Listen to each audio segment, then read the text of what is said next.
ಲಿಂಗೇಶ್ವರನೇ, ಸಾವು ಬದುಕಿನ ಪದಗಳ ಮಧ್ಯೆ ಬದುಕುತ್ತಿರುವ ಈ ಬಡ ಜೀವಿಗಳನ್ನು ರಕ್ಷಣೆಯಿಂದ ನೋಡಿಕೊಳ್ಳುವ ಭಾರ ನಿನ್ನದಲ್ಲವೇ ತಂದೆ. ಚಿಕ್ಕ ವಯಸ್ಸಿನಲ್ಲೇ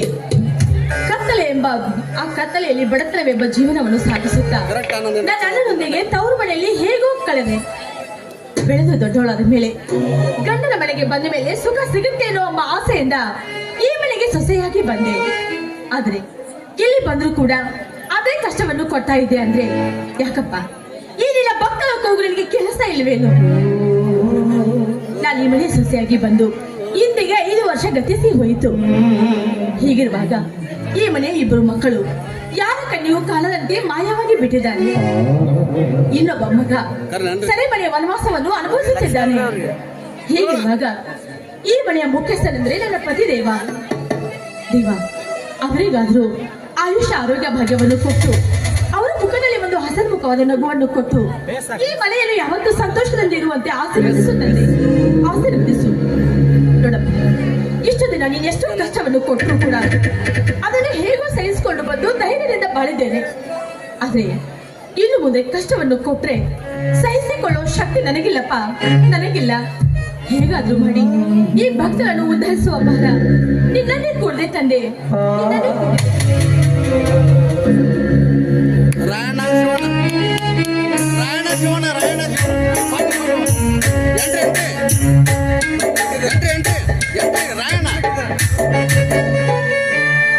ತಂಗಿ, ದೇವರ ಪೂಜೆ ಮುಗಿತೇನಮ್ಮ? ಇಲ್ಲ ವಿಚಾರಣೆ ಎಲ್ಲಿ ಬರ್ತಾನೆ ನೋಡ್ರಿ ತೆಗೆದುಕೊಳ್ಳಿ. ದೇವರ ಪ್ರಸಾದ ಯಮಸ್ರಿ ಯಮಸ್ರಿ ಒಂದು ಮೆಟ್ಟಿದ ಒಂದು ಬಲಗಲ ಬೀಡು ಒಂದು ಮೆಟ್ಟಿದ ಒಂದು ಬಲಗಲ ಬೀಡು ಅಂಟು ಮಾಡುವ ಒಂದು ಅಂಟಾಯ ಬೆಟ್ಟಿದೆ ನೋಡು ಅಂಟು ಮಾಡುವ ಒಂದು ಅಂಟಾಯ ಬೆಟ್ಟಿದೆ ನೋಡು ಒಂದು ಮೆಟ್ಟಿದ ಒಂದು ಬಲಗಲ ಬೀಡು ಒಂದು ಬಲಗಲ ಬೀಡು. ಅಣ್ಣ, ಅಂದ ಹಾಗೆ ಇವ್ರು ಯಾರು ಅಂತ ಗೊತ್ತಾಗಲ್ವಲ್ಲ? ಬಂಡ ಶ್ರೀಮಂತರ ಬೀಸಿದ ಮೋಸದ ಜಾಲಕ್ಕೆ ಸಿಲುಕಿ ಸೆರೆಮನೆಯಲ್ಲಿ ಜೀವನ ಕಳೆದಿರುವ ಈ ಕ್ರಾಂತಿಗಿರಿ ಬೇರೆ ಯಾರಲ್ಲಮ್ಮ, ನಿನ್ನ ಮೈದುನ ರಾಯಣ್ಣ. ಏನ್ ಗೊತ್ತಿಲ್ಲ ನೀನು ಹೇಳ್ತಿರೋ ಮಾತು ನಿಜವಾಗ್ಲೂ ಸತ್ವೇನಲ್ಲ? ಹೌದು ತಂಗಿ, ಆ ತಂದೆ ಶಿವಲಿಂಗೇಶ್ವರ ಮೇಲೆ ಪ್ರಮಾಣ ಮಾಡಿ ಹೇಳುತ್ತೇನೆ, ಇವನೇ ನಿನ್ನ ಮೈದುನ ರಾಯಣ್ಣ. ಮೈದುನ? ಹೌದಾಗಿಲ್ಲ?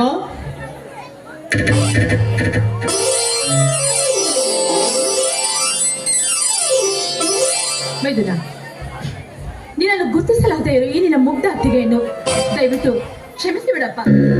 ಹತ್ತಿಗೆ ಮಗು ಆಟ ಮಾಡಿ ಅಂದರೆ ತಾಯಿಯಾದವಳು ಕೈ ತುತ್ತು ನೀಡಿ ಆ ಅಳುವನ್ನು ನಿಲ್ಲಿಸಬೇಕೇ ವಿನಃ ತುತ್ತು ನೀಡುವ ಕೈಗಳಿಂದ ಈ ಮಗುವಿನ ಹತ್ತಿರ ಕ್ಷಮೆ ಕೇಳಬಾರದತ್ತಿಗೆ ಕ್ಷಮೆ ಕೇಳಬಾರದು. ಅದರಂತೆ ನಾನು ನಿನ್ನನ್ನು ತಾಯಿಯ ಸ್ಥಾನದಲ್ಲಿ ಕಾಣುತ್ತಿರುವಾಗ ಈ ಅಳುವಿನ ಮಗುವಿನ ಹತ್ತಿರ ಕ್ಷಮೆ ಕೇಳಿದರೆ ನಾನೇನೆಂದು ಉತ್ತರಿಸಬೇಕಮ್ಮ? ನಿನಗೆ ಏನೆಂದು ಉತ್ತರಿಸಲಿ? ಅಳುತ್ತಿರುವ ಮಗುವಿಗೆ ಕೈ ತುತ್ತು ನೀಡುವುದು ಹೆತ್ತವಳ ಕರ್ತವ್ಯ ಅಂತ ನನಗೂ ತುಂಬಾ ಚೆನ್ನಾಗಿ ಗೊತ್ತಪ್ಪ. ಆದ್ರೆ ಈ ನಿನ್ನ ಸ್ವಭಾವ, ಈ ನಿನ್ನ ಗುಣದ ಮುಂದೆ, ಈ ನಿನ್ನ ಮಾತಿಗೆ ನಾನು ನಿಜವಾಗ್ಲೂ ಸೋತು ಹೋದೆ ರಾಯಣ್ಣ. ಸೋಡು ಗುಂಡಿಗೆ ಕಂಡು ಕರ್ತಿಸುವ ಈ ನಿನ್ನ ಮೈದುನ ರಾಯಣ್ಣ ಜೀವಂತವಾಗಿ ಇರುವವರೆಗೂ ಸೋಲೆಂಬ ಎರಡಕ್ಷರದ ಶಬ್ದ ನಿನ್ನ ಬಾಯಿಂದ ಬರಕೂಡದತ್ತಿಗೆ ಬರಕೂಡದು. ನಿತ್ಯವೂ ನಿನ್ನ ಬಲಗೈ ಆಶೀರ್ವಾದ ನನ್ನ ತಲೆ ಮೇಲೆ ಇರುವವರೆಗೂ ಜಾತಿಯಲ್ಲಿ ಮೇಲು ಕೀಳು ಎಂಬ ರಾಕ್ಷಸರ ರುಂಡವನ್ನು ಕತ್ತರಿಸಿ ನೆಲ ಪಿತೃವ ದಿನವನ್ನು ಪಾಲಿಸಿ ಛಲ ಸಾಧಿಸಿದ ಮಗ ನಾನೇ ಎಂದು ಸತ್ಯದ ಪತಾಕಿ ಹಾರಿಸಿ ತೋರಿಸಿದ ಈ ಸಮಾಜಕ್ಕೆ.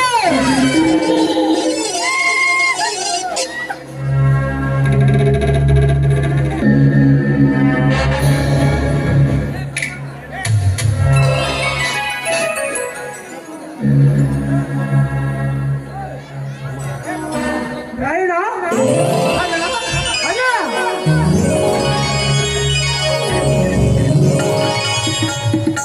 ಎಷ್ಟು ದಿನಗಳಾಯ್ತು ಈ ನಿನ್ನ ಮುಖ ನೋಡಿ. ಈ ನಿನ್ನ ಮುಖ ನೋಡುವ ಭಾಗ್ಯ ಸಿಗುತ್ತದೆ ಇಲ್ಲವೆಂದು ಹಂಬಲಿಸುತ್ತಿದ್ದ ಈ ನಿನ್ನ ಅಣ್ಣನ ಮನ ಕೊರಗಿ ಕೊರಗಿ ಸಣ್ಣಾಗಟ್ಟ. ಆದರೆ ಆ ಶ್ರೀ ಶಿವಲಿಂಗೇಶ್ವರ ಕೃಪೆಯಿಂದ ಈ ನಿನ್ನ ಮುದ್ದಾದ ಅಣ್ಣನಿಗೆ ಈ ನಿನ್ನ ಮುಖ ನೋಡುವ ಭಾಗ್ಯ ಸಿಕ್ಕಿತ್ತಲ್ಲ, ಅಷ್ಟು ಸಾಕು ನನಗೆ.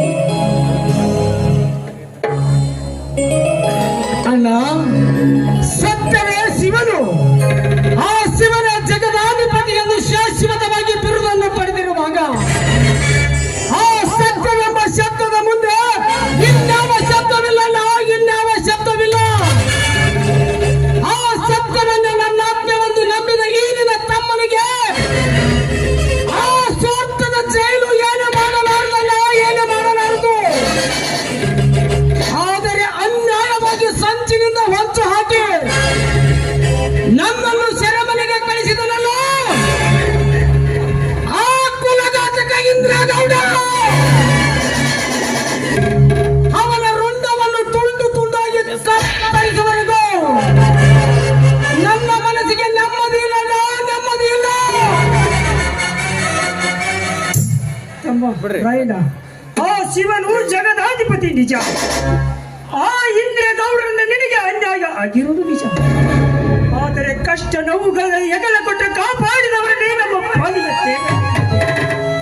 ಏಕೆಂದರೆ ನಮಗೆ ಎಷ್ಟೋ ಸಲ ಕಷ್ಟ ಬಂದಾಗ ಸಹಾಯ ಮಾಡಿ ಪುಣ್ಯ ಕಟ್ಟಿಕೊಂಡಿದ್ದಾರೆ. ಈಗ ಅವರೇ ನಮ್ಮ ಪಾಲಿನ ದೇವರಿದ್ದಾರಪ್ಪ, ದೇವರಿದ್ದಾರೆ. ಆ ದೇವರ ಜೊತೆ ಮತ್ತೆ ನೀನು ಎದುರಾಗಿ ನಿಂತು ವಿಚಾರ ಮಾಡಬೇಡಪ್ಪ, ನಿನಗೆ ಕೈ ಮುಗಿದು ಅಲ್ಲ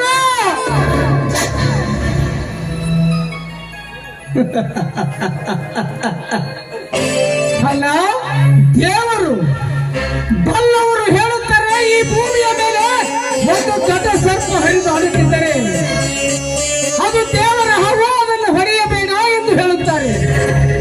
ಅದೇ ಘಟ ಸರ್ಪ ಒಬ್ಬ ನರ ಮಾನವನನ್ನು ಕಚ್ಚಿದರೆ ಆ ಮಾನವ ಜೀವಂತವಾಗಿ ಉಳಿಯಬಹುದೇನಲ್ಲ. ಆ ಇಂದ್ರಗೌಡ ನಿನಗೆ ಸಹಾಯ ಮಾಡಿದ ಮಾತ್ರಕ್ಕೆ ನನ್ನ ಹೃದಯದಲ್ಲಿ ಕುದಿಯುತ್ತಿರುವ ಸೇಡಿನ ಜ್ವಾಲೆ ನಿಲ್ಲುವುದಿಲ್ಲ, ನಿಲ್ಲುವುದಿಲ್ಲ. ಅಣ್ಣ, ನನ್ನ ತಮ್ಮ ರಾಜೇಂದ್ರ ಹಾಗ ನನ್ನ ಮುತ್ತಿನ ಸಹೋದರಿ ರೂಪ ಎಲ್ಲಿ ಕಾಣಿಸ್ತಾ ಇಲ್ವಲ್ಲ? ಮೈದುನ ಅದು ಹತ್ತಿಗೆ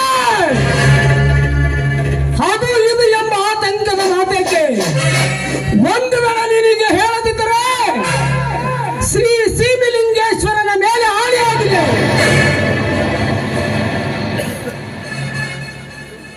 ರಾಯಣ್ಣ, ಅದನ್ನು ನಾನು ಹೇಳುತ್ತೇನೆಪ್ಪ.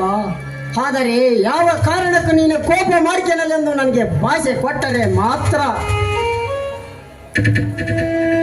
ಶಿವಣ್ಣ, ಈ ಕುರುಬನ ಸ್ವತಂತ್ರ ಕೊಟ್ಟ ಮಾತಿಗೆ ಎಂತ ಹೆಚ್ಚು ತಪ್ಪಿ ನಡೆಯುವನಲ್ಲ. ಸತ್ಯವಂತರ ಮಗನಾಗಿ ಬಾಳುತ್ತೇನೆ ವಿನಃ ಈ ಸ್ವಾರ್ಥದ ಜಾಲದಲ್ಲಿ ಕಾಲಿಟ್ಟು ನನ್ನ ಹೇಡಿಯಾಗಿ ಬಾಳಲಾರೆ. ಹೇಳು ಶಿವಣ್ಣ, ಹೇಳು, ಯಾವುದೇ ಸಂಕೋಚವಿಲ್ಲದೆ ಹೇಳು. ರಾಯಣ್ಣ, ನೀನು ಎಂದು ಸೆರೆಮನೆ ಸೇರಿದ್ವೋ ಅಂದಾಗಲೇ ನಮ್ಮನ್ನು ಬಿಟ್ಟು ಆಗಲಿ ಕಣ್ಣು ಮರೆಯಾದರಪ್ಪ.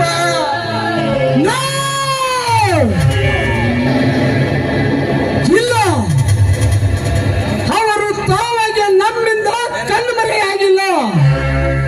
ಯಾರು ನರ ರಾಕ್ಷಸರ ಕಾಲ ಚಕ್ರಕ್ಕೆ ಸಿಲುಕಿಕೊಂಡು ನಮ್ಮಿಂದ ಅಗಲಿ ದೂರವಾಗಿದ್ದಾರೆ. ಆ ಸತ್ಯವನ್ನು ಮುಚ್ಚಿಟ್ಟು ನೀವು ಸುಳ್ಳನ್ನು ಹೇಳುತ್ತಿರುವಿರಿ. ನೀವು ಇಲ್ಲ ರಾಯಣ್ಣ, ಇಲ್ಲ.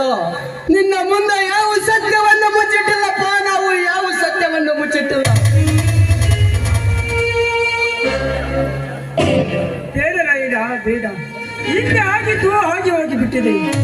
ಇನ್ನು ಮುಂದೆ ಇರೋದು ಸಹನೆ ಸಮಾಧಾನ ತಂದುಕೋಪ. ಏಕೆಂದರೆ ನಮ್ಮಿಂದ ದೂರವಾಗಿದ್ದ ನೀನು ಇಂದು ನಮ್ಮ ಕಣ್ಣು ಮುಂದೆ ಇರುವುದನ್ನು ಕಂಡು ಪಂಚಾಮೃತವನ್ನು ಸ್ವೀಕರಿಸಿದಂತಾಯಿತು. ಇಂದಿಗೆ ನನ್ನ ಮನ. ಈ ಸಂತೋಷಕ್ಕೆ ಮತ್ತೆ ಈ ನಿನ್ನ ಕ್ರೋಧಾಕಿ ನೀನು ಪುಟ್ಟಿದೆ.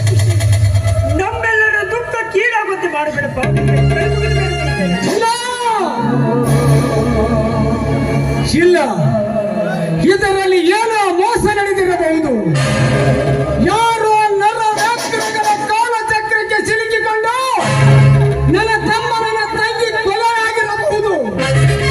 ಅವರ ಕೊಲೆ ಯಾವುದೆಂದು ಪತ್ತೆ ಹಚ್ಚಿ ಅವರ ರುಂಡಗಳನ್ನು ತುಂಡು ತುಂಡಾಗಿ ಕತ್ತರಿಸದಿದ್ದರೆ ನನ್ನ ಹೆಸರು ಕೆರಳಿದ ಕೇಸರಿ ರಾಯಣ್ಣನೇ ಅಲ್ಲ. ಬರುತ್ತೇನೆ, ನಾನು ರುಂಡಗಳು ಬರುತ್ತೇನೆ.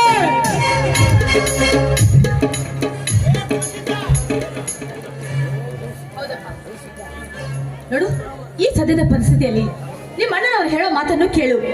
ಒಂದು ವೇಳೆ ಅವ್ರ ಮಾತನ್ನು ಮೀರಿ ನೀವು ಒಂದು ಹೆಜ್ಜೆ ಮುಂದಿಟ್ಟಿದ್ದೆ ನಿಜವಾದ್ರೆ ನಿನಗೆ ನನ್ನ ಮೇಲೆ ಆಣೆ ಆಗಿದೆ. ತಿಂಗಳ ಬೆಳಕಿಂದ ಆಯ್ತು ಅತ್ತಿಗೆಮ್ಮ, ಆಯ್ತು. ಈ ಸಂತೋಷದ ನಾವೆಲ್ಲರೂ ಕೂಡಿದ ಸಂತೋಷದ ಸಮಯದಲ್ಲಿ ಹಾಡಿ ಕುಣಿದು ನಾನೊಬ್ಳೆ ಹಾಡಿದ್ರೆ ಚೆನ್ನಾಗಿರೋದಿಲ್ಲ. ನನಗಿಂತ ನಿಮ್ಮ ಅಣ್ಣನವರು ತುಂಬಾ ಚೆನ್ನಾಗಿ ಹಾಡೋದನ್ನು ಕಲಿತಿದ್ದಾರೆ. ಅವ್ರ ಕೈಯಿಂದಲೇ ಹಾಡಿಸಿ.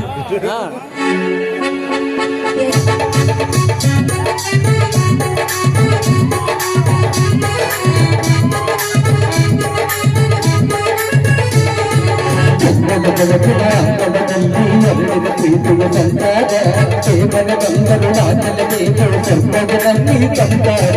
ತಿಂಗಳ ಬೆಳಕಿನ ಅಂಗಳದಲ್ಲಿ ಅರಳಿದ ಪ್ರೀತಿಯ ಸಂಸಾರ, ಕೇವಲ ಗಂಗರು ನಾಚಲಬೇಕು ಚಂಪಗಳಲ್ಲಿ ಸಂಸಾರ. ನನ್ನೊಳಗೆ ನನ್ನೊಳಗೆ ನಮ್ಯತೆಯೊಳಗೆ ಆಸಾದಿನ ಕನಸುವೆ.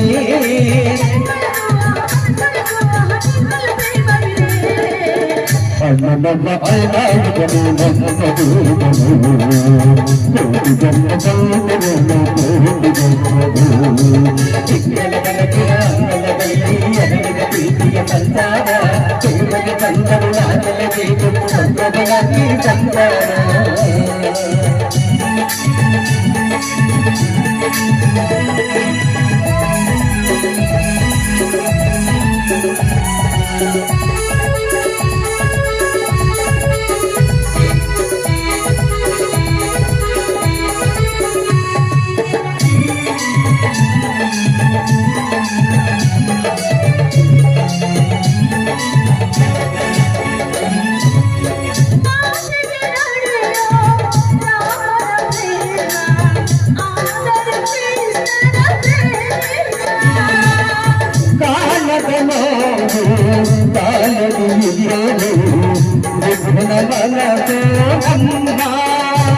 ನನ್ನ ಅಣ್ಣನ ಕೈ ಕೊಟ್ಟು ನಮ್ಮ ಅತ್ತಿಗೆ ಕೈ ಕೊಟ್ಟು ನಗು ಮಕ್ಕಳ ಮನಸೋರು ಇದು ಅಣ್ಣನಿಗೆ ಕೊಟ್ಟು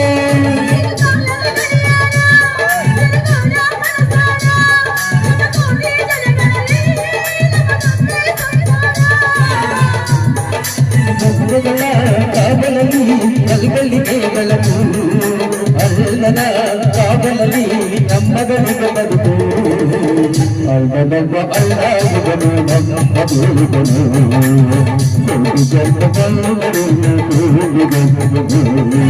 ಚಿಕ್ಕಲ ಬೆಳಕಿನ ಅಂಗಳದಲ್ಲಿ ಅಗಲಿದ ಪ್ರೀತಿಯ ಸಂಸಾರ ಪ್ರೇಮದ ಬಂದರು ನಾಚಲಕ್ಕೆ ಸಂಭ್ರಮದಲ್ಲಿ ಸಂಸಾರ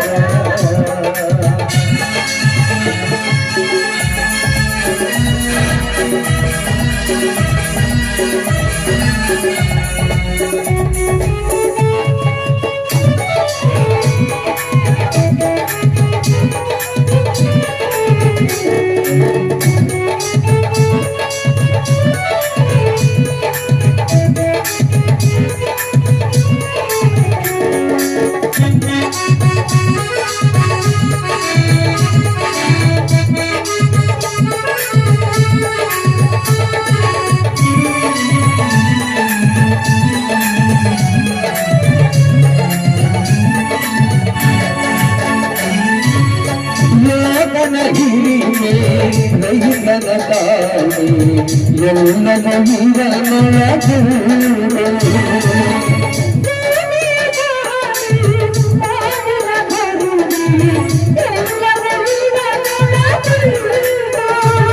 ಇದು ತುಂಬಿದ ಸಂಸಾರ ಇಲ್ಲಿ ಪ್ರೀತಿಯ ಮತಕಾರ ಹಸು ಬಂಧನ ಅಳುಗಲ್ದೆ ಪ್ರತಿಯೊಬ್ಬರ ಮನಕಾರ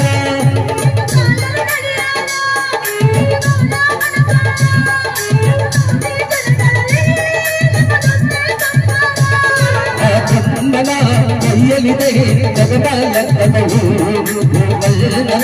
ಕೈಯಲಿದೆ ನಮ್ಮ ಸುಖಗಳು ಅಣ್ಣನೊಬ್ಬ ಅಳ್ಳಾಡಿದನು ನಮ್ಮ ದೂರದನು ಕೋಟಿ ಜನ್ಮ ಕೋಟಿ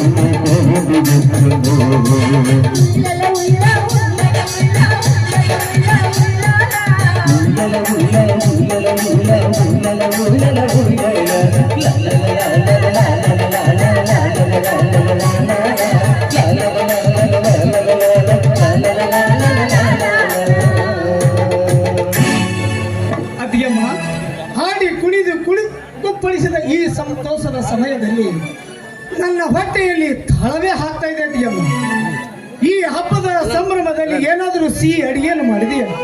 ಹೊಟ್ಟೆ ಹಸಿವಾಗಿದೆ ಅದಿಯಮ್ಮ. ಗೊತ್ತಪ್ಪ, ನೀನು ಹೊಟ್ಟೆ ಹಸ್ಕೊಂಡೇ ಬಂದಿರ್ತೀಯ ಅಂತ ಗೊತ್ತು. ನೀವು ಹಾಡಿದ್ದು ಹೊಟ್ಟೆ ಹಸಿವಾಗಿದೆ ಅಂತ ನನಗೆ ಗೊತ್ತಿಲ್ಲ, ಆದ್ರೆ ಎತ್ತಿಸ್ಕೊಂಡು ನಿಮ್ಮ ಮಮ್ಮಿಯಂತೂ ಪುಟ್ಟ ಪೂರ ಹೊಟ್ಟೆ ಹಸಿವಾಗಿದೆ ಅಂತ ಗೊತ್ತಾಯ್ತು. ಬನ್ನಿ, ಬಿಸಿ ಬಿಸಿ ಹುಗ್ಗಿ ಮಾಡಿದರೆ ಹೊಟ್ಟೆ ತುಂಬ ನಡಿ ಅದಿಯಮ್ಮ, ಹೋಗೋಣ.